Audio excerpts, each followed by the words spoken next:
Hello patrons, this is Gayle, and I promised you a tutorial on making a journal cover, and this is the one that I made. This was the first one I ever did.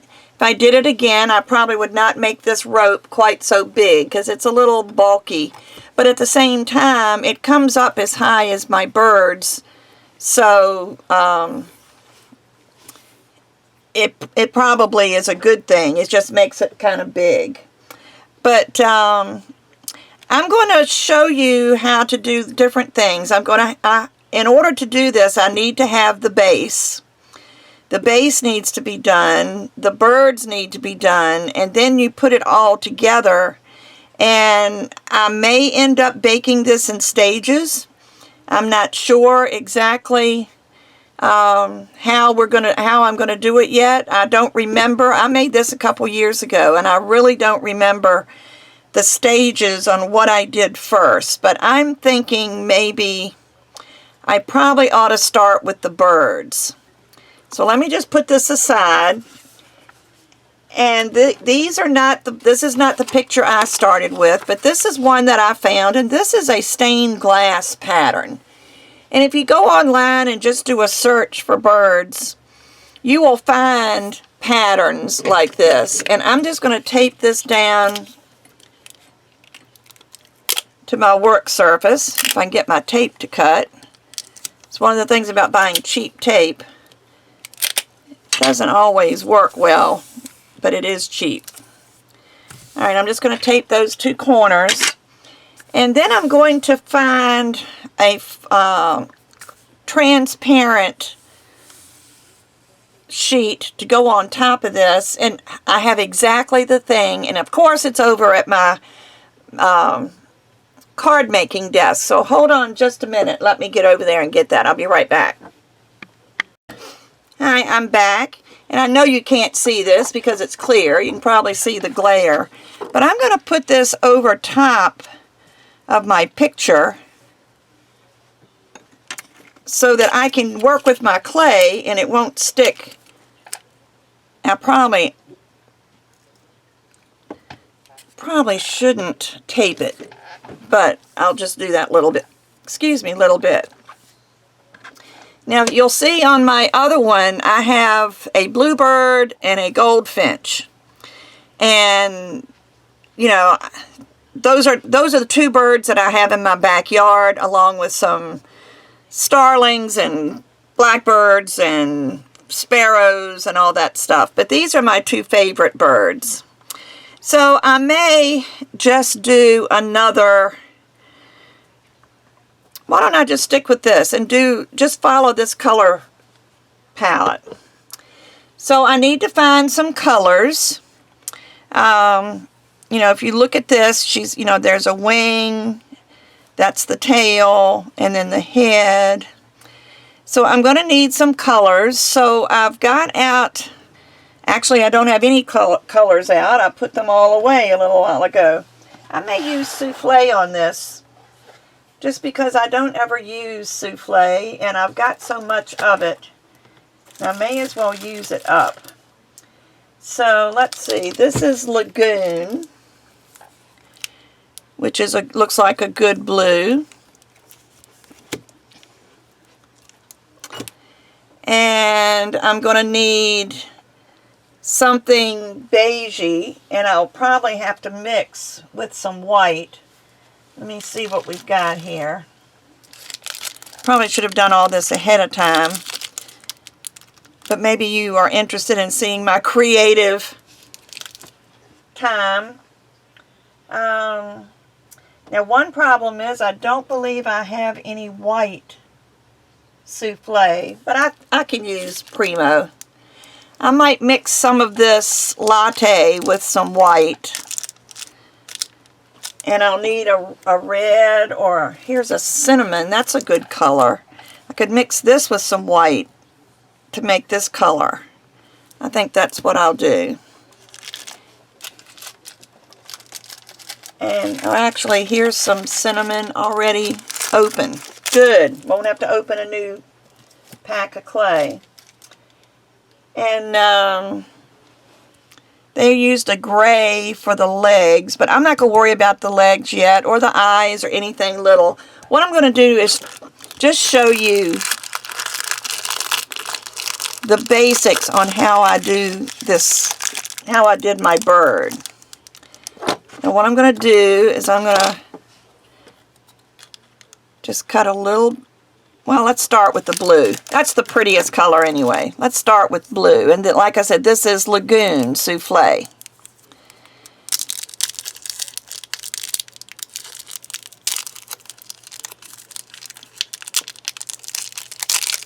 And you won't use all of this. You'd be a bit surprised how little of this you will use. So I'm just going to cut off one section.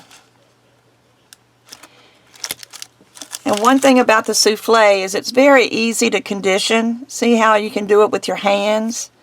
Of course, I'm going to do mine on the pasta machine, but I just wanted you to see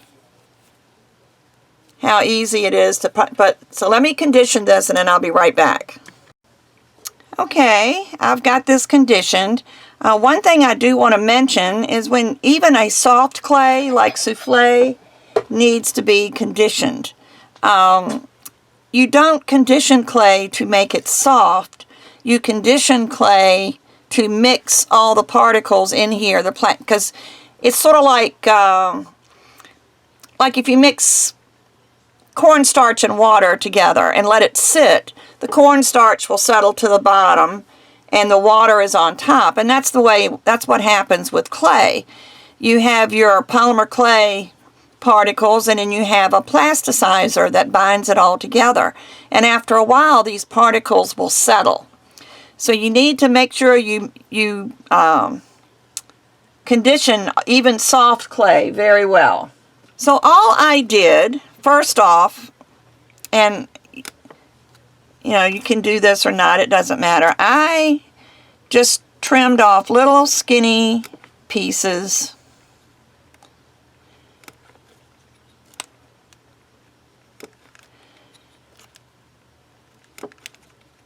And this bird is probably facing the wrong way for me to do this easily.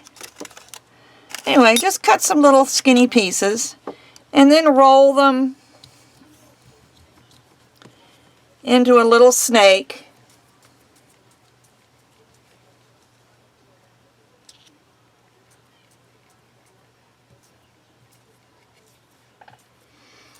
And it depends on how much texture you want as to how big you make these little snakes. And I'm going to just get a little tool like this. It's just a set of metal tools that I got years ago, and I don't even know that there's a name for them except metal tools. But I would make a little point on one end and then just cut a piece and lay it on here. You start at the bottom, almost messed up at the very beginning. Start at the bottom, and that's going to be your first feather. So you can see that this takes a long time because you want your feathers to look fairly realistic. So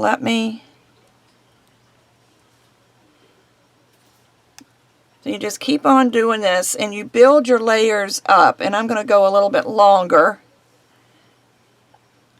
Actually being tail feather, oh, that's a wing.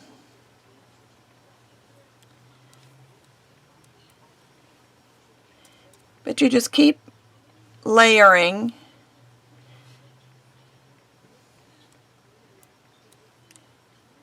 And you can overlap. And you don't have to be real careful. That's one thing about it. It looks like it was a lot of work. But actually, it's kind of, what do they call it? Idiot's delight, where you just do the same thing over and over and over.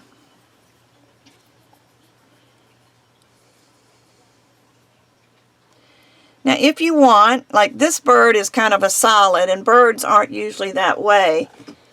If you can see here, I've blended different colors. I wanted this feather to be separate from this one, because this is the back wing, so I made that a little darker. And I put a little outline around here so that the wing would have some definition, and that's just a little bit darker clay. And I'll probably do the same thing in places where I need to do that. But for right now, getting started, this is really all I need to do. And just start making feathers.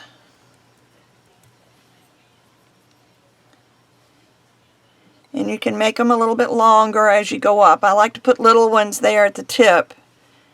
And then you can just kind of build them up from there.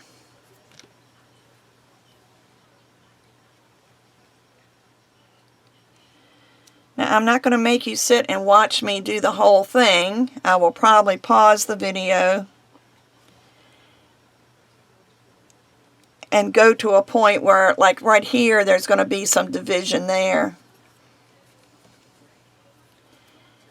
So I'm going to pause this, do a little bit, and then I'll come back and show you the next step. I'm sorry, I just looked up and saw what a glare this is. I apologize for the glare. And while I'm not working on that, I can at least put that down for you. Anyway, I've cut some more of this blue strip, so I'll have some more to work with. And I left this much because I am going to need a little bit of a darker blue for the shading. So black is a very highly pigmented clay. So what I'm going to do, I've got this size piece of clay, and I'm just going to put a pinch, you know, like that much to that much clay. And then I'm going to blend it and see what it looks like, and then if I need to add any more, I will. But this is probably going to be enough black. So I will blend this with the pasta machine and be right back. Okay, now if you look, it really didn't change the color of this blue very much. So evidently this blue is also, the souffle is awfully highly saturated.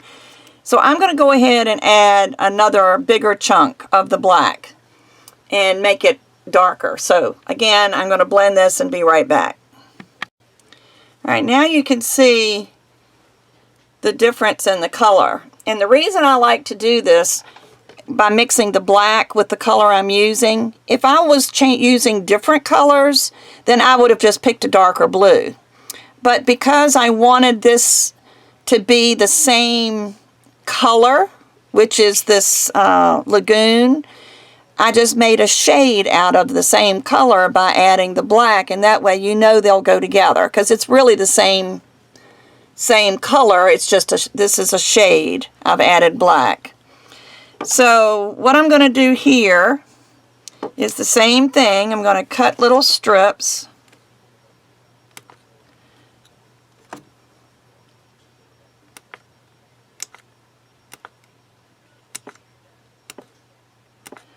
And I'm not going to cut all of them, but I'll cut enough to mess with for right now. And again, we're going to roll this out, trying to keep you from having too much glare. Just like we did the blue, the lighter blue.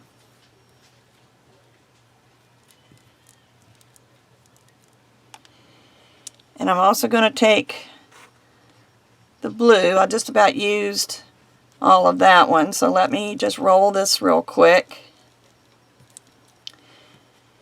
But this is something, it's a great project for like sitting in front of the TV. Matter of fact, I think that's where I did my other birds. I went ahead and blended my colors and put it on a tray and took it into the living room with me, and I sat there and just cut little pieces. It's sort of like coloring.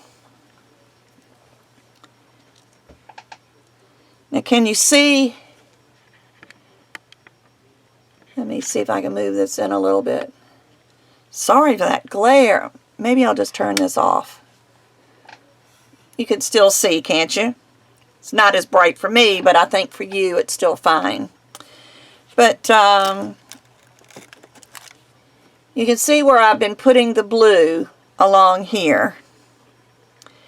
And what I'm going to do now is I'm going to take the dark one that I've blended. And if you're using something like one of these acetate sheets, please don't use a knife on it. But anyway, I'm going to take these and lay them up along this line here.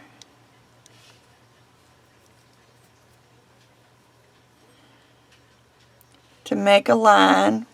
I'll move my sheet.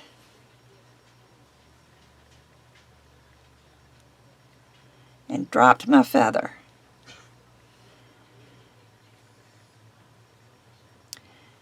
But just kind of put one on top of the other just to make a layer of feathers along this line. And then you can go back and add another one if you like.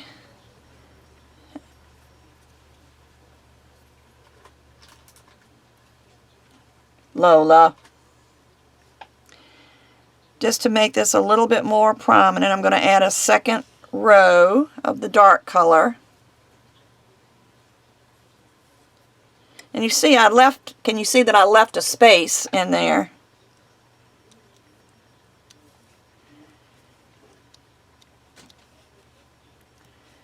Okay, and now what I'm going to do is go back with the blue and just fill in that space. And that way they'll blend in together. Now you don't have to make a bird using this technique. You can do a dog, a cat.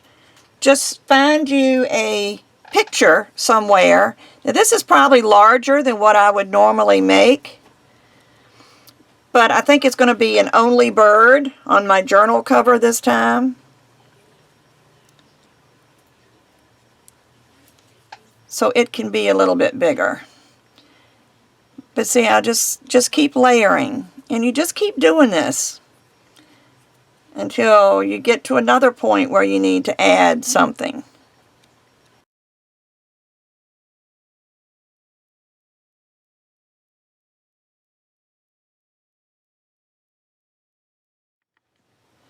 But see how they're overlapping?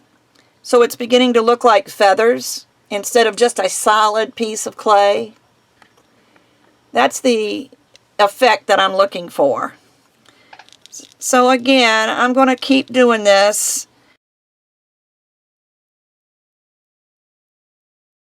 I want to do the tail feathers. And the tail feathers I did a little bit different.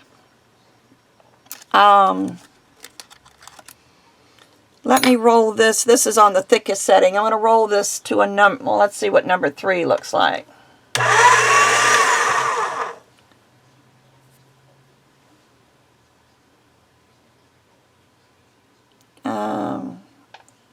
Let me go to a 4. I think that's better.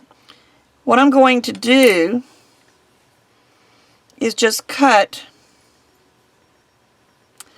Let's see, how am I going to do this?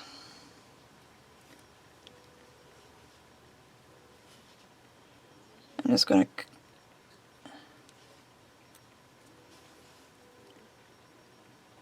and just sort of round this off. And I'm going to do several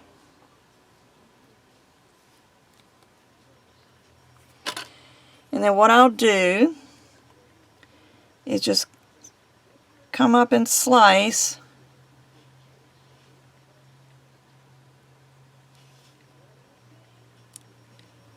a long feather.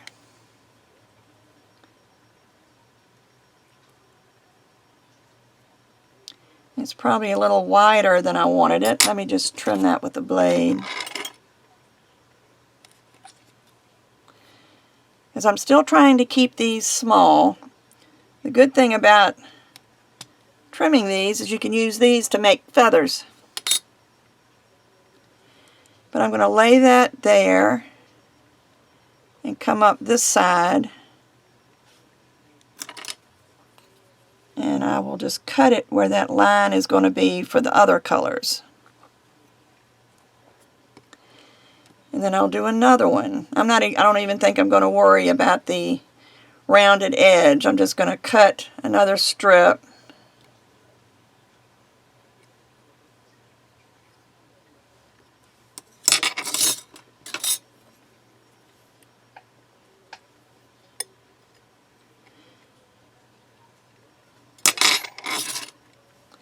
And you can always just kind of round this with your fingers a little bit.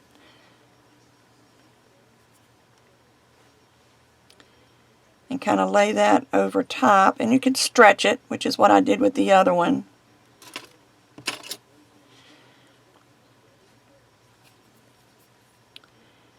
And cut that off where the other color is going to be. And I may just put one little small one there. I may just use this little piece right here that's already cut, just to kind of fill in, because you know the tail feathers are longer. And just kind of stretch it, and it will blend right in. So let me move this more towards the tail. So there I have a tail.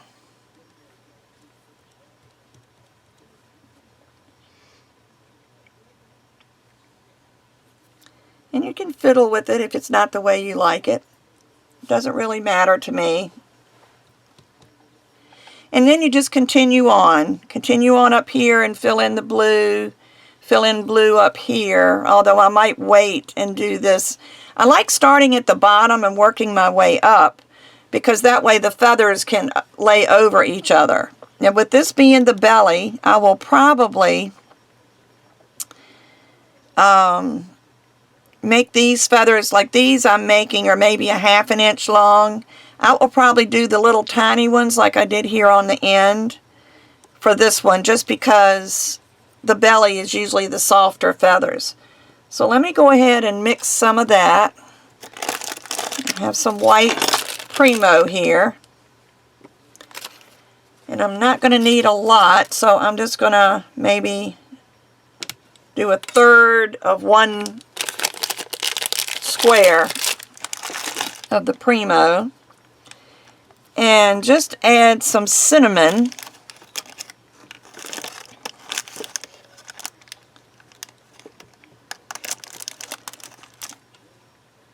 And I'm just going to like cover this end and see if that's going to be enough.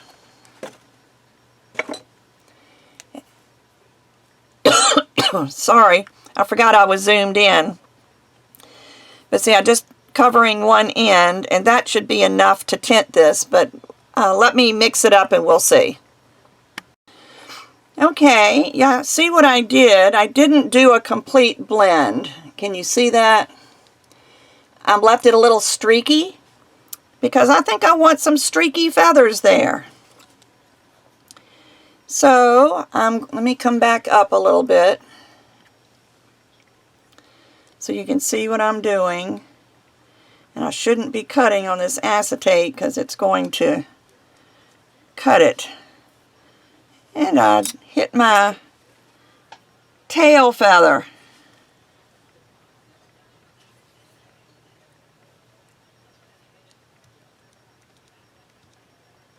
There.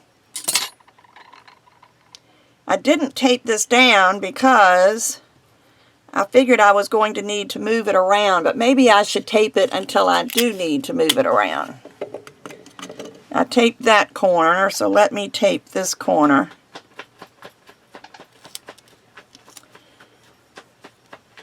And maybe that'll keep it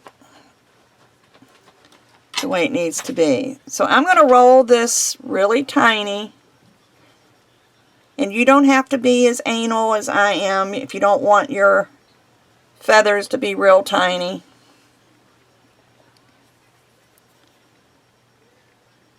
But I'm only going to cut these about 1/4 of an inch and start laying them in there.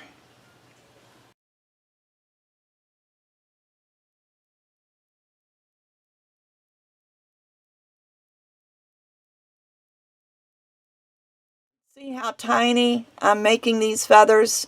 So these feathers are a little bit softer looking than these feathers, because these are the belly, where all that little soft fuzz is.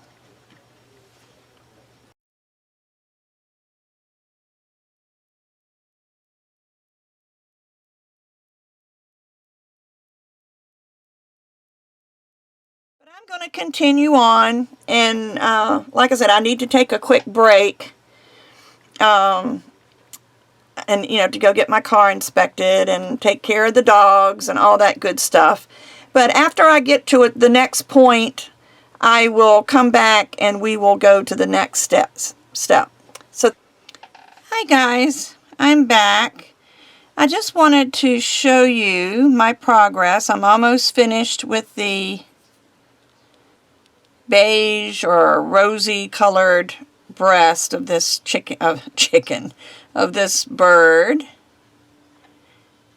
It's not really a bluebird because the colors aren't exactly like a bluebird, but we're going to call it a bluebird. But I just wanted to show you that when you're doing this, to make sure that there's a little teeny tiny little space in there. Make sure that all of these little spaces are filled in, because otherwise you're going to run into a big problem when you try to take this off of the acetate, because you're not going to have a solid piece of clay. So just, make sure when you're doing this that all of your little pieces kind of blend in, and that all these extra spaces are filled in. And then when you're finished, you're going to want to give it just a little bit of a push, not enough to malform anything that you've done, but enough to just kind of push the clay together. And I'm almost done with this color anyway. I still have some blue. And I think I'm going to go ahead. I think the cinnamon color will look really good right here. So I'm just going to use this little piece of cinnamon that's left. But I'm also going to take some of these pieces that are left over and just kind of, in places where it might not look quite as thick as in other places, place one on there. But that's going to give you a blunt end. So just make sure you kind of texture the blunt end so that it will still look like feathers and it won't be, just this awkward piece sticking out. I know you can't see it if I come in, but I will try. See this piece right here? It kind of looks weird because it's just kind of ends here. So what I would do is just take a texture tool or something and just make a few little dents, like you're doing a feather. Here's one that I just laid down. But you can see it doesn't take much, and you just take your little tool, whatever you're using to make your feathers. You can use your needle tool. But I do believe that's just about got everything. And this is going to be another one that's going to kind of look out of place. So I'm just going to texture it a little bit. But that's what I was meaning about, you have to do this from the bottom up to cover up those blunt ends. But sometimes when you go back to fix something or to add a piece, you don't have any choice. So you just kind of have to work with it. It is clay, so you can do all kinds of things with it. But there's the belly. I'm just going to put these over. And I'm going to do the same thing here, except instead of doing this little piece here that is the eye, I'm going to go ahead and make that blue, and then I'm going to put a black eye. Give it a black eye. But make a black eye out of it. Just a little ball of black clay. But I will be back after I have filled in the rest of this bird, and then we'll go on to the next step.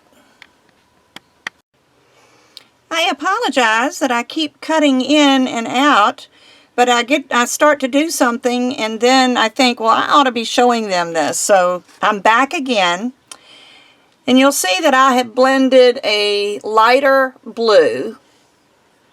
And all I did, because I had so much of this color, the light beigey color, and the bright blue left over, that I just put some together and created a, well, you can't see it that way either, but created a lighter blue. So I've got this blue now, and then this is the blue that I've been using on the wings. So you see it's quite a difference. And again, because I use the same blue to blend it, it's going to be fine, you know, because it's all going to match.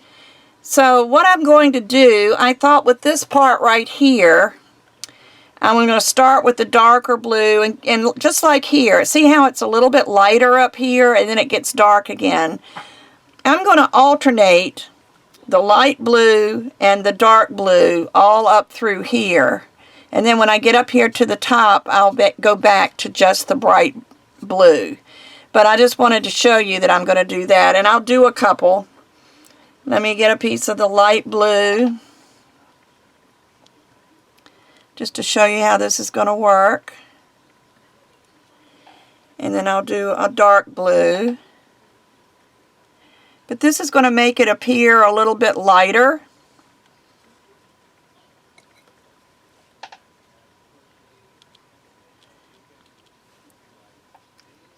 I think I'm going to put another piece of light blue before I put a dark blue in there. Well, I'll just lay that over the dark blue.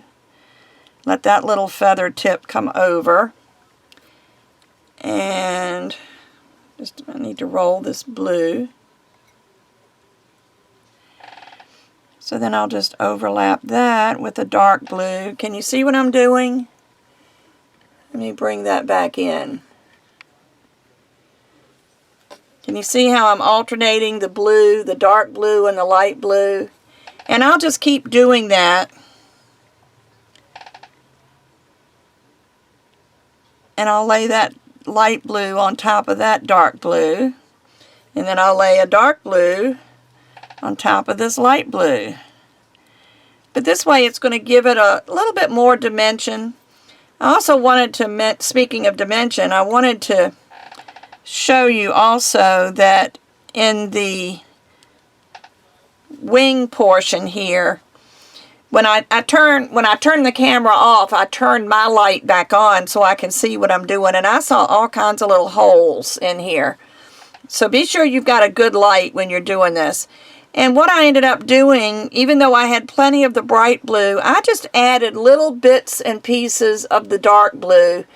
Again, just to give it some depth and dimension. And I just, you know, I think it looks fine. But I'm going to continue on up. I'm almost finished. So as soon as I finish this little bit here, I will be back. Okay. Oops, let me turn my light out. There.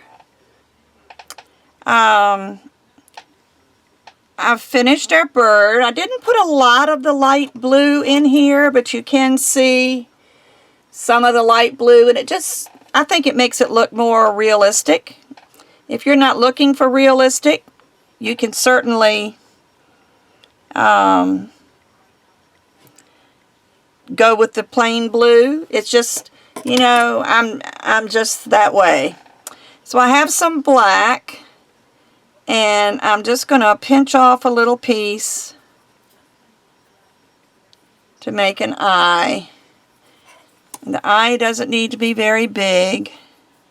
I did make a mark on here. What I did is I pulled this up. I pulled up this and then looked to see where the eye was, and I put a little mark. So I'm going to lay this where that mark is. And now our bird has an eye. And I got this, I was looking for a golden color for the beak, but I don't even know that a yellow beak would look really good. So I ended up getting this color. This is called Latte, and this is also souffle clay. And I'm going to just cut a little sliver off and just condition this with my hands.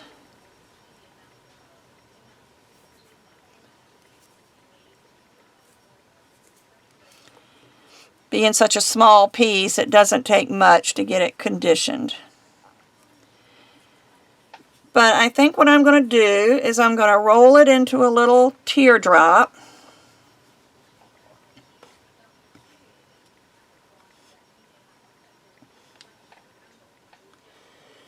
Let me go back out a little bit so you can see what I'm doing. I'm going to roll this little teardrop, and then I'm going to mash it.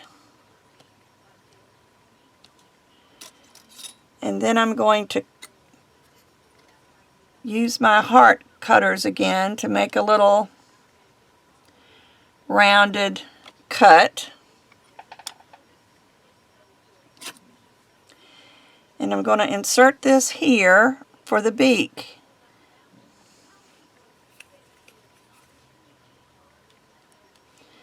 And that fits in there pretty good. And just kind of, you know, use your fingernail, or if you have a little tool, just make sure that it sticks to the rest of the bird. And then you can just take a blade, or in this case I'm using this little tool here. Whoops, I didn't come back in so you could see what I'm doing. And I'm just going to make a line there so it looks like it's a beak. And the actual bird itself is done. Now, depending on what design you want to put on your journal cover, see, like on mine, I have them on branches, and their feet are going over the branch.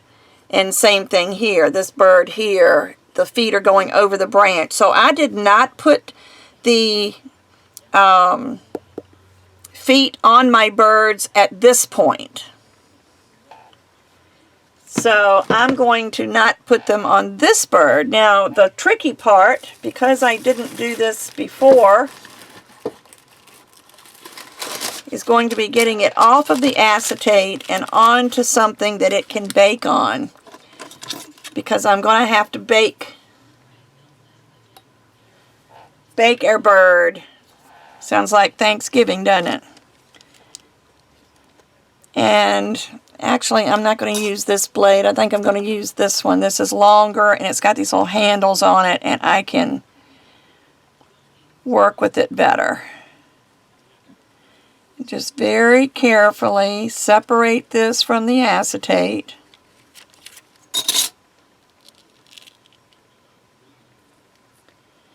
And lay it on your piece of paper. Now this is fairly thin.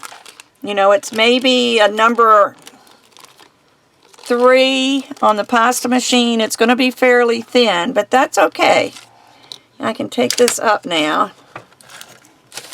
We're kind of finished using it as a template. Now I'm just going to use it for reference. But I am going to bake the bird now. I'm going to bake it. I need it to be pretty strong, but it will be baked again. But I think I am going to bake it at least 30 minutes, if not maybe 45. So I may be back and we'll prepare the rest of it while this is baking. I just see a little piece of blue that got on there. You know, I shouldn't be such a perfectionist. But you can also take this and let me turn my light on for just a minute.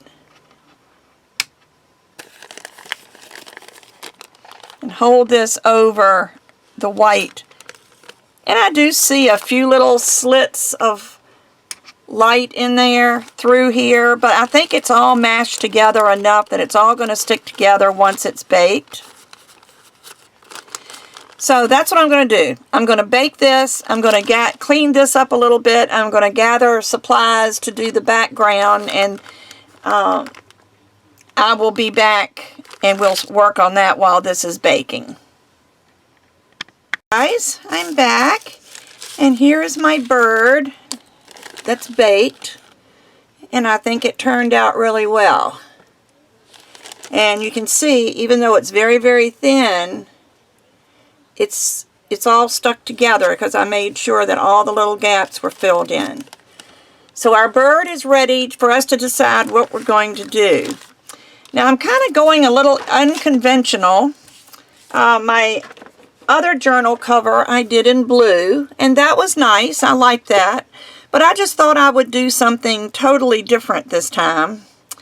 So if we look here, you see how these are little extruded ropes or whatever you want, logs, whatever you want to call them. And then I added some leaves. And I still want to add some leaves. And this is where it helps to have some leaf canes in your stash, because this way we don't have to make new leaves. So if you don't have a leaf cane that you've already made, I do have some other videos that show you how to make leaf canes. So please watch those. You know, I'm not going to take the time in this. But anyway, I decided rather than going with the traditional blue or green, I would go with this, which is turnip, I believe. Yes, it's a souffle color, and I just like the color, and I think this will go well on it. And I've got some cowboy for the wood, and of course my leaves, and I think it's going to work well, Lola. So that's what I'm going to do. So I've been debating back and forth and back and forth. Let me take my bird up and put that aside so it doesn't get messed up in all my work. I thought about extruding a tree branch. I'm not going to do a whole tree this time since I just have the one bird. And because this bird's a little bit larger, let me show you what I'm talking about. See, this was two birds, so I was able to kind of put this branch in between the two. But I think with this bird, let me bring it back out again. I think what I'm going to do is have a branch just come across this way and be a branch, and then let this bird be sitting on that branch.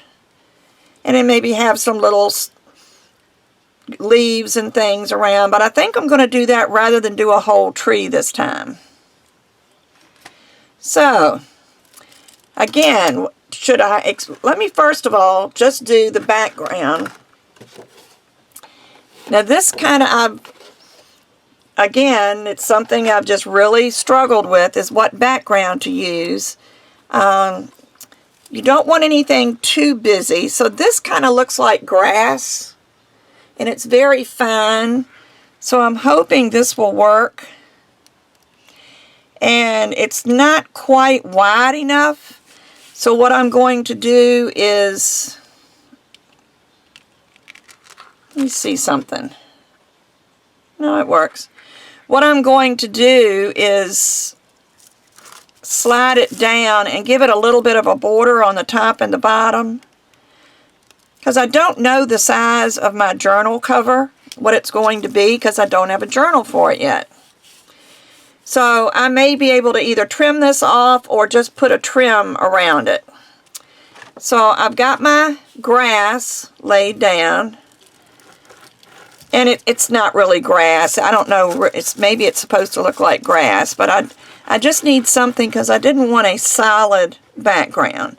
Now, if you don't have a texture sheet, you can take sandpaper. You can take a rubber stamp if you have a rubber stamp and stamp all over the back.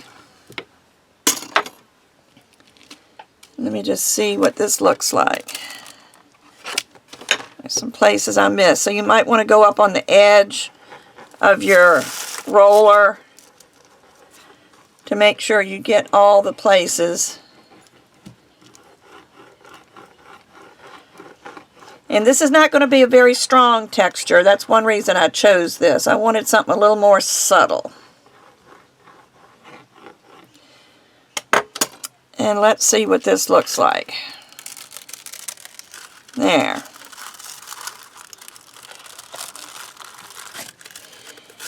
Now I did this with the print going down.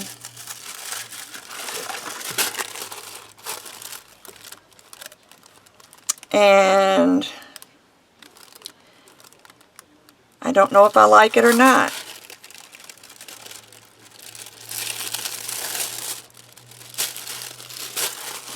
Maybe I should have done it with the print coming up.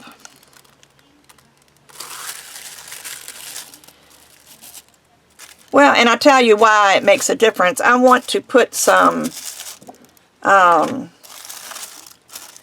either pan pastel or, let me see what my pan pastel colors look like.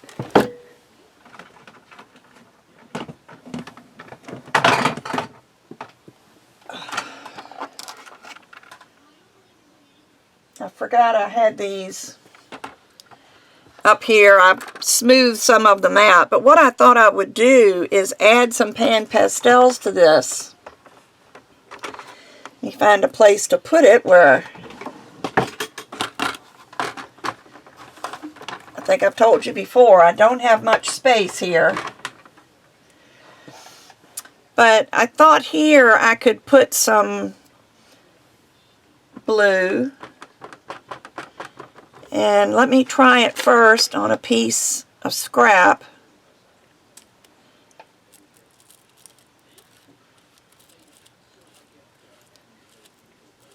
Now that would be the blue pan pastel, which would be right pretty, but this is supposed to look like grass, so that's probably not the best. Let me try my green.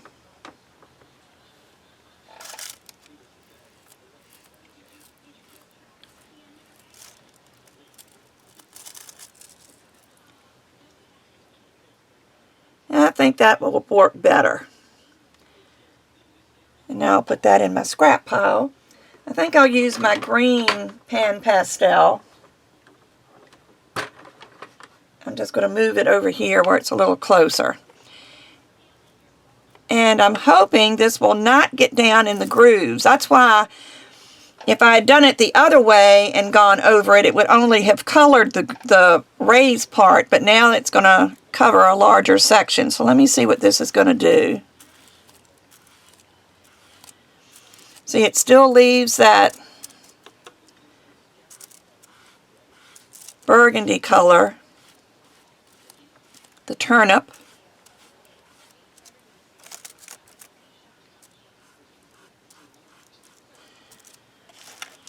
That's underneath, which is exactly what I wanted. I was just a little afraid that this green would turn to mud because if you look on a color wheel, red and green are directly opposite each other, which means when you try to combine them, it makes mud. But this doesn't look like it's combining at all. It's just putting a little bit of green on top. Now let's see how that looks with this. I think that's going to be fine. But see, if I had done it the other way, where you see the dark now is the only green that you would have seen. But I do think I will go ahead and make sure these ends are covered in case they end up having to stay. I kind of like that solid piece on the edge. But if you don't have any pan pastels, you can use, oh goodness, you can use Perfect Pearls, you can use Pearl X, any kind of powder that you've got. But these are my pan pastels that I use on polymer clay. I have another set that I use on with my card making. There we go. So I think I'm going to be happy with that. I might just go across this way because I can see a few strokes in there and I don't want to see the strokes. Alright, so there we go. So now the problem is I have applied powder to this, so raw clay is not going to stick to this anymore. So what I need to do is use either some Bacon Bond or liquid clay or something whenever I lay down something else. So alright, so now I've got the brown. And again, I struggled over what I was going to do with this. I've done a lot of struggling lately, haven't I? First I got out my extruder and I was going to extrude the little snakes like I did on my other one. I'm looking for a piece of paper. But then I decided I didn't want to extrude snakes, so I got out this shape and I was going to make like little flat round things. And then I decided that probably wasn't a good idea either, because first off it would set up too high. You know, the height of that would come up this way on the clay, so I figured that's not a good idea. So I kind of did away with that thought. And then while I was looking for this texture sheet, I found this texture sheet, which is a wood grain. And I think I'm going to just put this wood grain on here. Find the place that I want it. I'd like to get some of these eyes, or knots, or whatever you want to call them. And I'm going to do the same thing. I'm just going to press with my acrylic rod, and I'm just going to start at the end. There's no sense in rolling it if I'm going to have to go back and do this anyway. Just make sure you cover all of it because you don't want a space that doesn't get imprinted.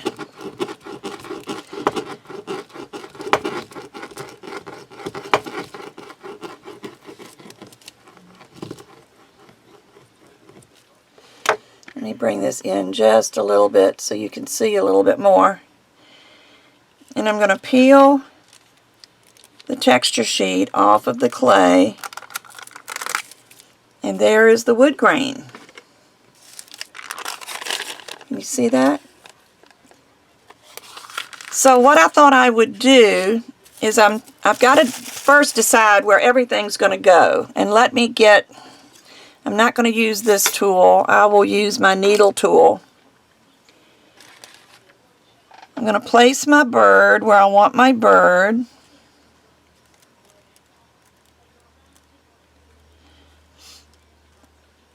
And then I'm going to trace where I want the branch. Well, I have to bring it up a little bit because it's going to have feet. Let me see. So the feet will go along here. This will be a branch. And I'm going to swirl it up.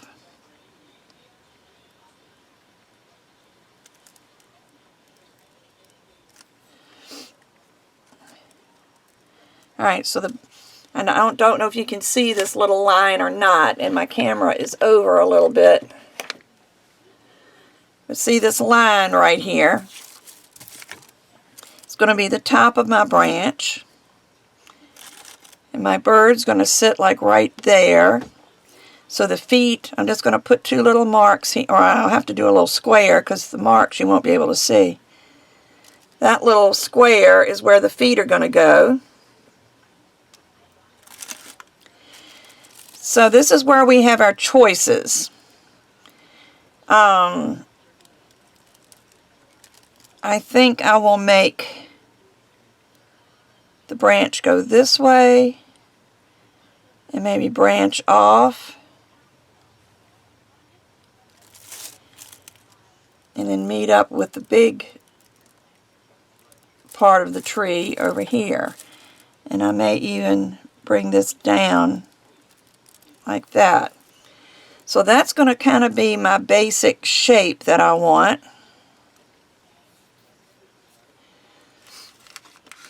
So let me see, the best way to do this, this is going to be coming out this way, so the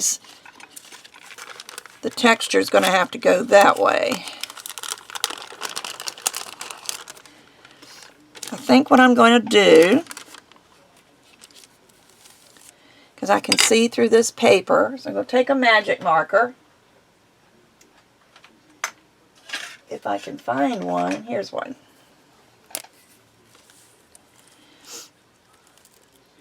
And see if I can just draw a rough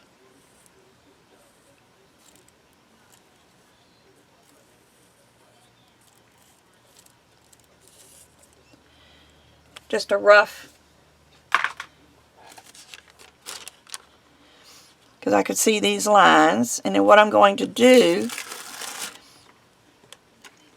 is I'm going to put this, how do I want it? I want it maybe like that. And then you can take a knife or whatever you have. I'm going to go ahead and slice with a knife. Or with an X-Acto blade is what this is. Cut it out.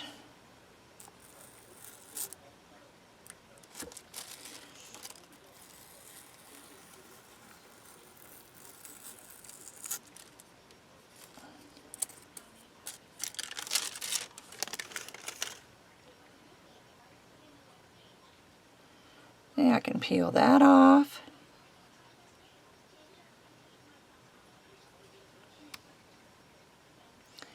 Peel that off.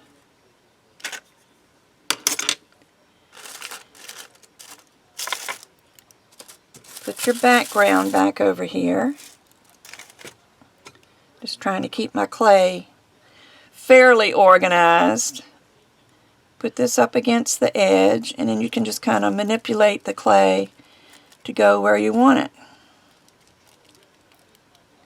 Somehow this got way off, but that's alright. I'll put some leaves over that or something.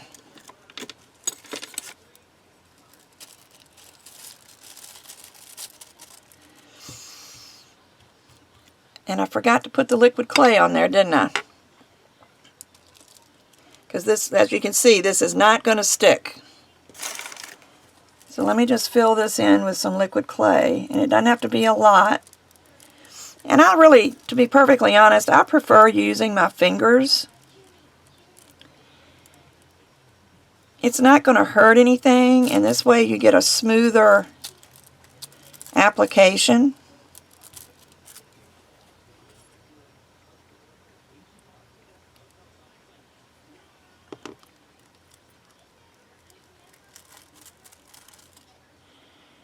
And it will definitely, I put way too much on here.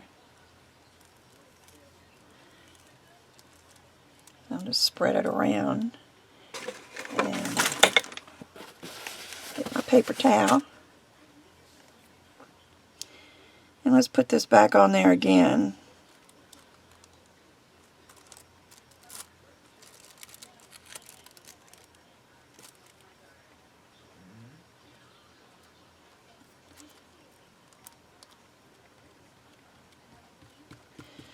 There. I kind of like that. And let me get one of my favorite tools, a Q-tip. And you can see that kind of wiped off the pan pastel because it hasn't been baked yet, so you might want to be careful doing that.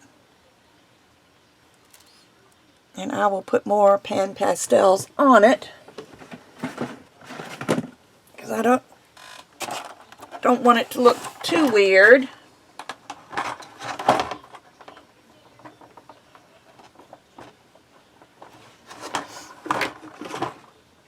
And I just use an eye shadow brush for the little places.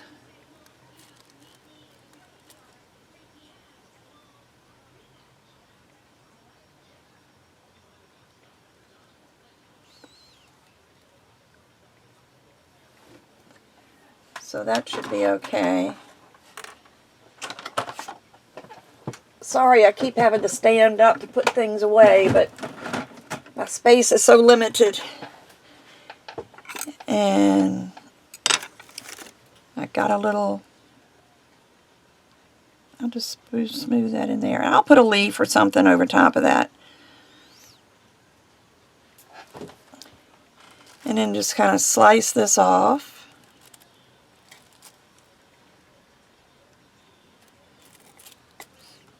And there is our tree.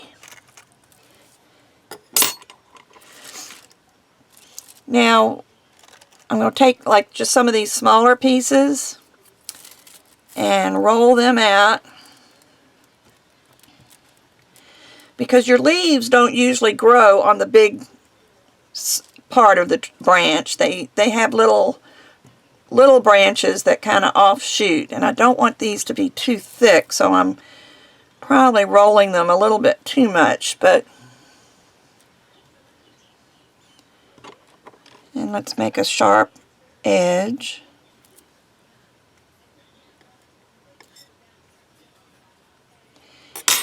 So let me just take this branch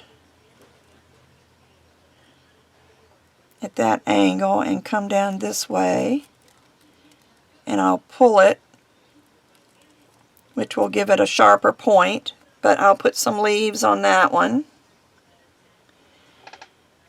And let me cut another.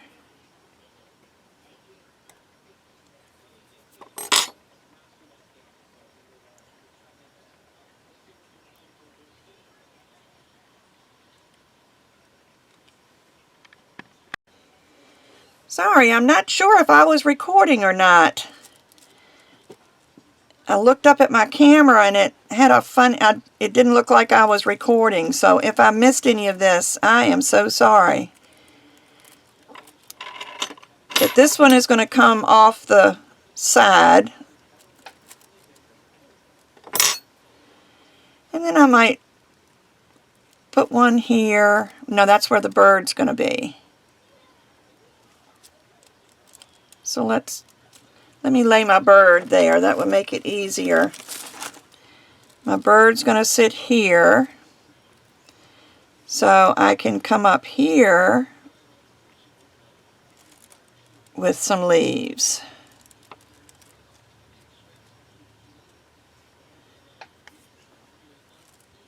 Okay, so now I've got several different sizes of the same cane. These are teeny tiny. This is close to teeny tiny. I have this size and this size, all made from the same cane. I just kept reducing it. Then I have the really large ones, but I don't know.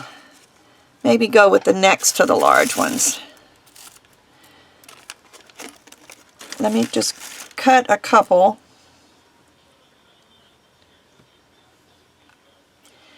I'm going to cut this straight first off because that's going to make some wonky leaves otherwise. And just cut some leaves. Cut them as small as you can. And I'm only going to use a couple of the big ones.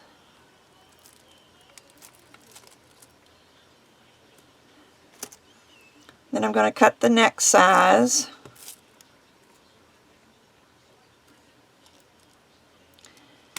You get, well, that one I can go down, so that I might put 4 of these.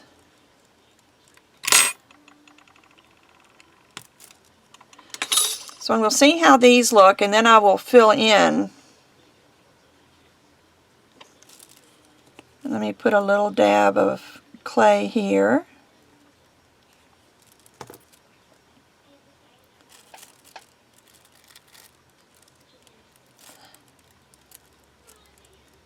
There. And I'll probably put a big one here.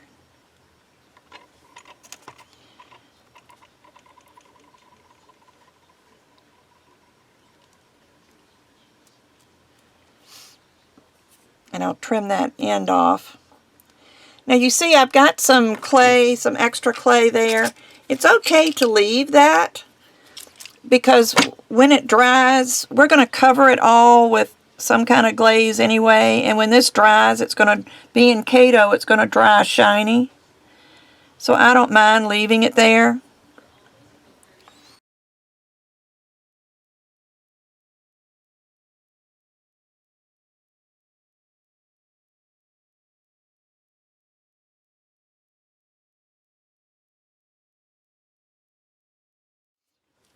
And I will trim this edge off of this leaf so it's even with the side of the journal cover. And I may do some of these little leaves.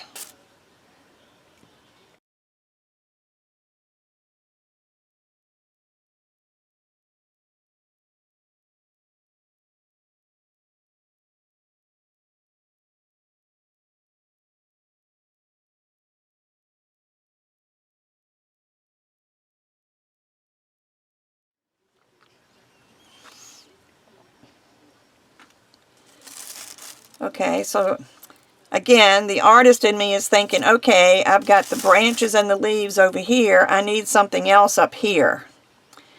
I wonder if I ought to cut a piece of tree branch.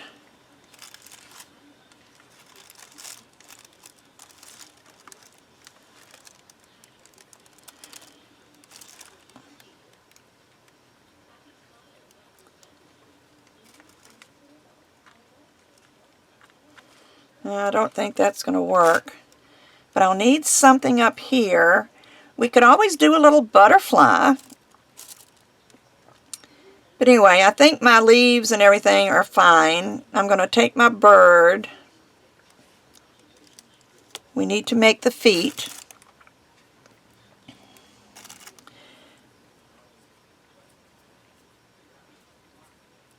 And I think all I did for the feet, let me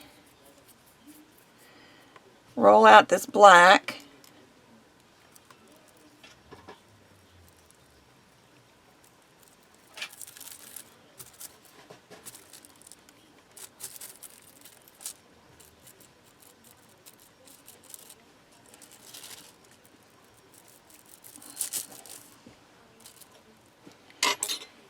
And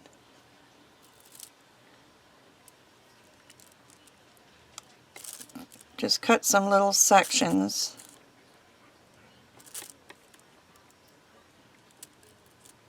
For the leg and the toes or whatever they are.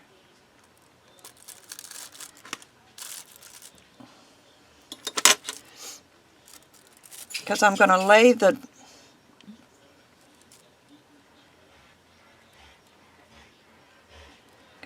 bird over top of this. I'll put the liquid clay down then. But there's the 2 legs.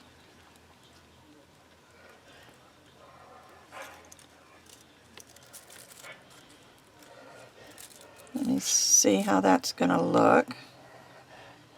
Okay, and then I'm going to take little toes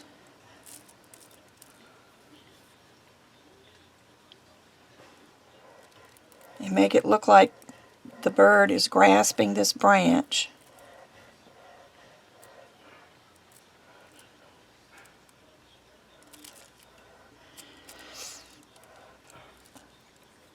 You have to imagine the third toe is going around that way to hold on to the branch, so I might use that as a toe also, the leg and the toe.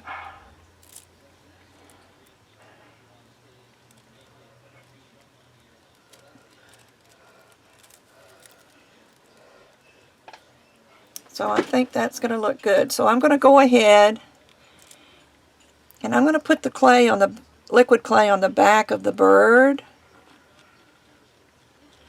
This will also help fill in any little gaps that might be there.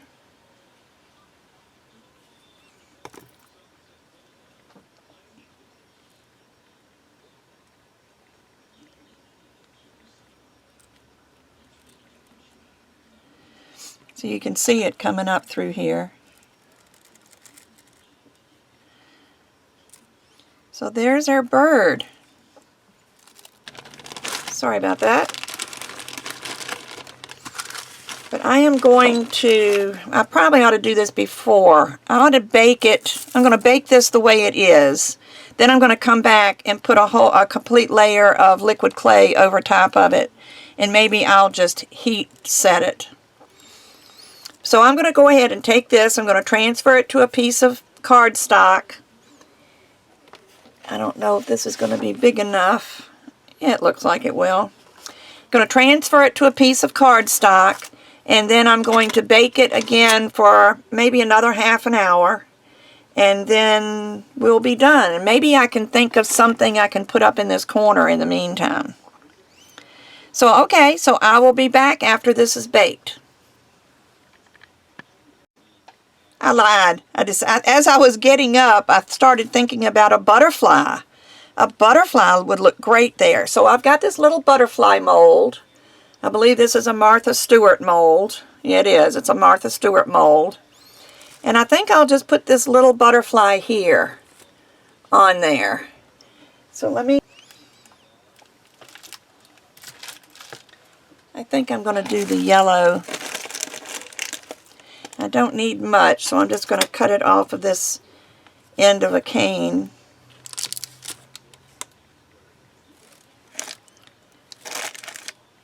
That was nothing but scrap anyway.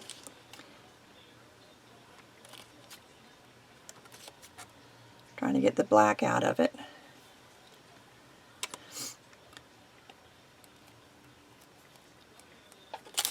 But let me see if I can get this little butterfly molded.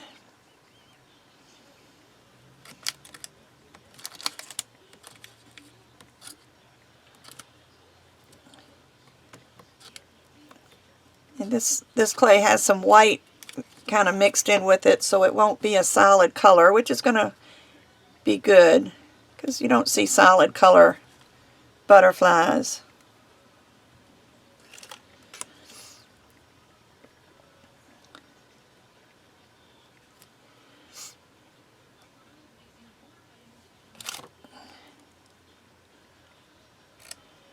And there's the butterfly.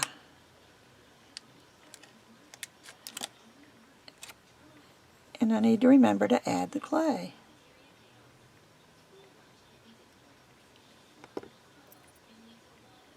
So there, now I have a little whoops. Now I have liquid clay all over everything. And I may take a little bit of purple perfect pearls. Say that 3 times fast. And let me find my littlest brush. Here's my littlest brush. I don't need much, so I'm just going to take this out of the cap and just kind of brush in certain, add some, you can see the detail of the butterfly this way.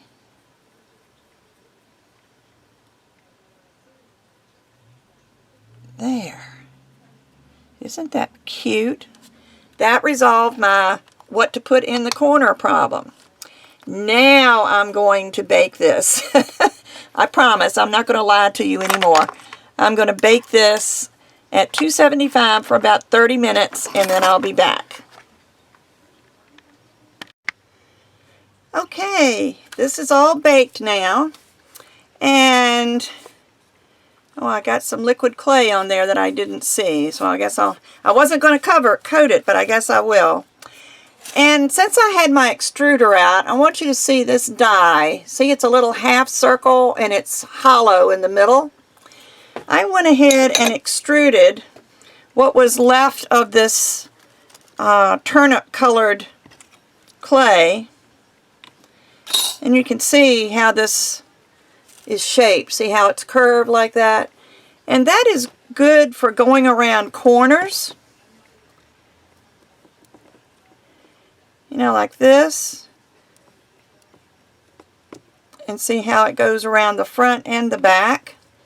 So what I think I'm going to do is put a little bit of liquid clay around the edges, and I'm going to just work this around.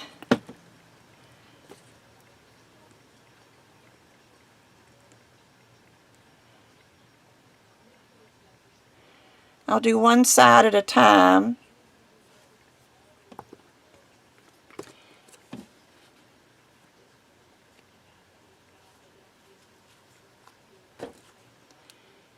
And put this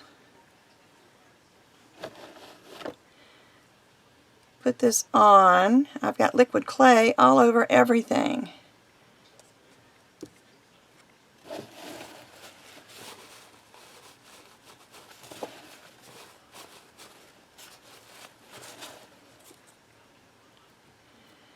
But then you need to squeeze it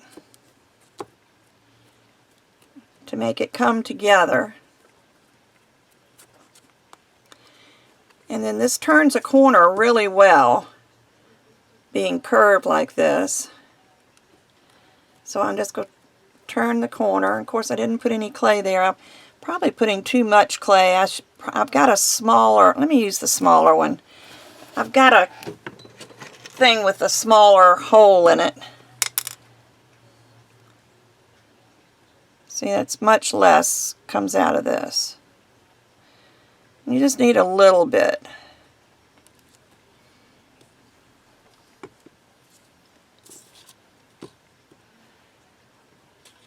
And then lay that down.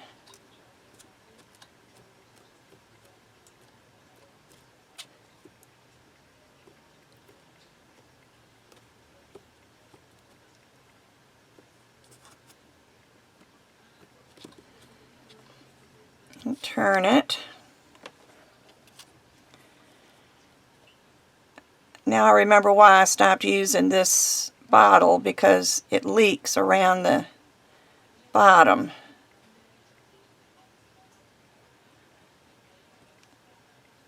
Like right there.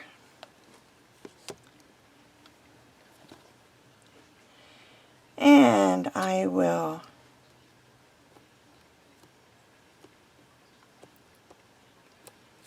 press this on. It's going to be a little lumpy around these areas where the, I'm going to use a brush, in the areas where the tree and everything is. I'm going to use up some of this liquid clay that's laying here.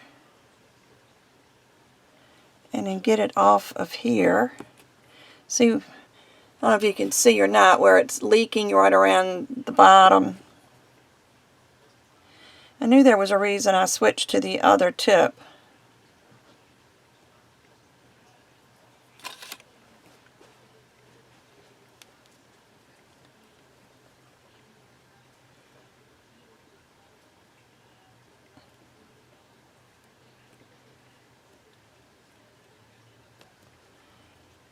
And we're almost done.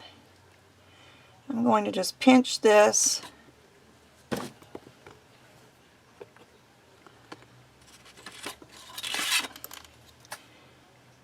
cut it off. Now this is where all you need to do now is just kind of fine tune it. Lay it down, press it where you want it to be, get your lines even if if they're uneven, and most of the time they are because it's clay. So unless you're using a precision tool of some kind, this place where we cut, you can just smooth with your finger or with a tool. Let me stick that back in there. Let me find my tool that I smooth things with.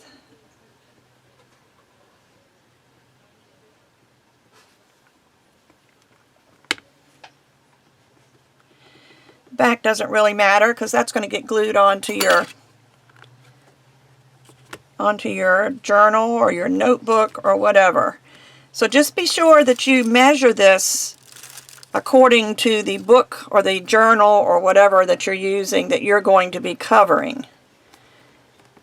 That's why I'm not giving you specific measurements, because it all depends on what you're using. And then, let's see if this covered, no, it didn't cover it up. I did wipe some clay there, but since I had some liquid clay on there, I'm going to go ahead and I'm going to use this little brush. And I'm not going to use that. Well, I'll take the clay off of this, the liquid that's spilled, that's accumulated around here. And just coat your bird.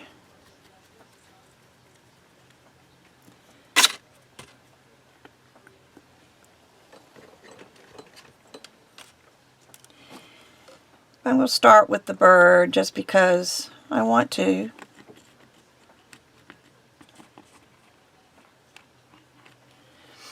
And just take a brush and smooth it out. Now, if you use translucent liquid Sculpting, TLS, it will not dry, it will not cure shiny. This is liquid Kato. This will be shiny when it cures. I'm going to put this back on this card. And I'm not going to use the heat tool because I need to cure the clay that's on the trim. So I'm just going to start in a corner.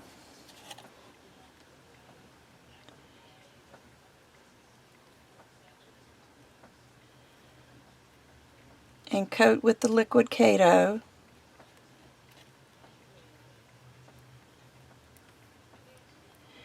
And if you want your trim to be shiny, you'll have to do that also.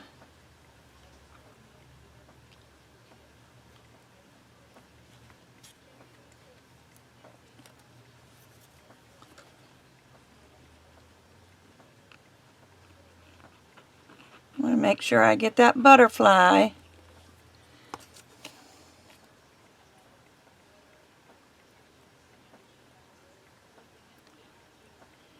And then just smooth out your liquid clay. You don't want any ridges. You want it to be as smooth as possible. Lola. Sorry, Lola's decided she wanted to chew on my wood trim. She is such a funny dog.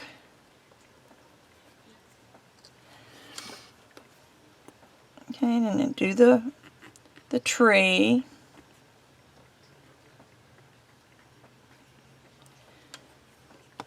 Really, you need to just cover everything.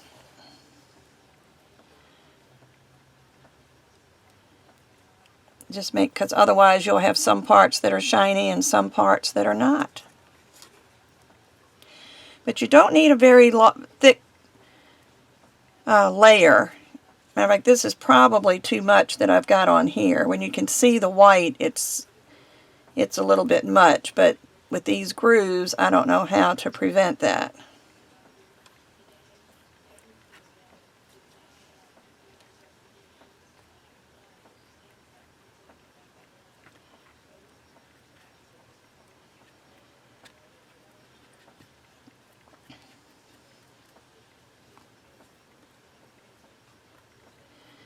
Almost done.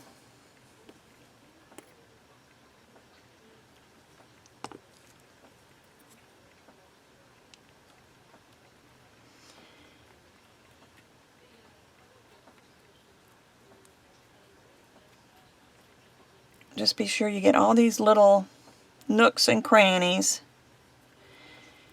And then when you're done,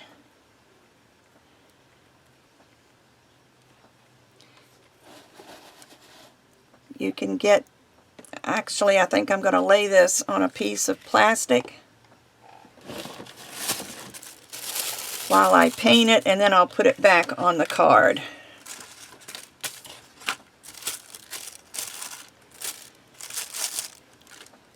But I'm going to try to only get this on the top side of this cover.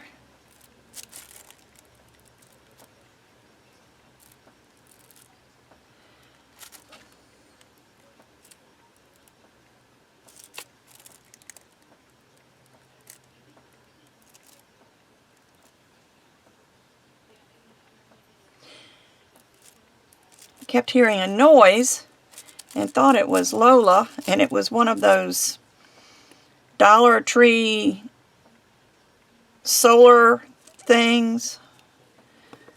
I've got a little frog that's laying in a hammock, and that's him swinging back and forth. It's making that little clicking noise that I'm hearing. I was wondering what that was. Here I was blaming it on Lola, because she usually is the culprit. I talk terrible about her, but I really do think she's a cute dog. Just high energy. Much more than me.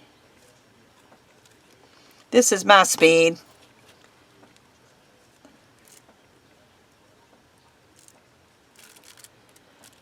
Okay. So that's done. Let me wipe my fingers off. I'm going to stick this back. And I do believe this has got some liquid clay on it, so I'm going to get a new card out.